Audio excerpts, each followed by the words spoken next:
Gemini 2। 5 flash conversation with Gemini. गरीब baby बंदर जो मछली बाजार में काम करता है। उसकी कहानी। मोटू नाम का एक छोटा बंदर था जो बहुत गरीब था। वह अपनी मां के साथ एक टूटी हुई नाव में रहता था। रोज सुबह जब सूरज की पहली किरणें आसमान को रोशन करती, मोंटू और उसकी मां मछली बाजार में काम करने जाते थे। मोंटू के हाथ छोटे जरूर थे, लेकिन वह बहुत मेहनती था।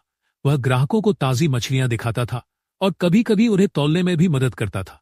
शाम होते ही वह अपनी मां के साथ घर लौटता। उसकी मां, जो खुद भी मछलियां बेचती थी, दिन भर की कमाई से बस इतना ही कमा पाती थी कि पेट भर सके।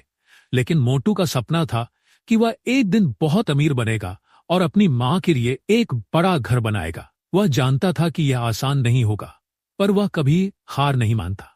एक दिन जब बाजार में बहुत भीड़ थी, मोंटू की नजर एक छोटे से बटुए पर पड़ी। वह बटुआ एक बड़े आदमी के हाथ से गिर गया था। मोंटू ने तुरंत बटुआ उठाया और उस आदमी के पास जाकर दे दिया। आदमी बहुत खुश हुआ। उसने मोंटू की ईमानदारी की तारीफ की और उसे कुछ पैसे दिए। मोंटू ने उन पैसों से अपनी मां के लिए कुछ तोहफे खरीदे। उस दिन मोंटू ने यह सीखा कि भले ही आप गरीब हों, लेकिन अगर आप ईमानदार और मेहनती हैं तो आपको उसका फल जरूर मिलेगा।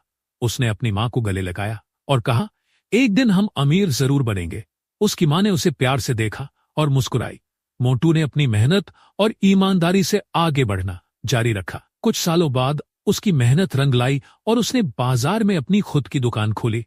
मोंटू ने अपने और अपनी मां के लिए एक छोटा सा घर भी बनाया। मोंटू ने अपनी मां को कभी निराश नहीं किया। वह यह जानता था कि धन भले ही जीवन में जरूरी है, लेकिन सच्चा सुख तो ईमानदारी और मेहनत से ही मिलता है।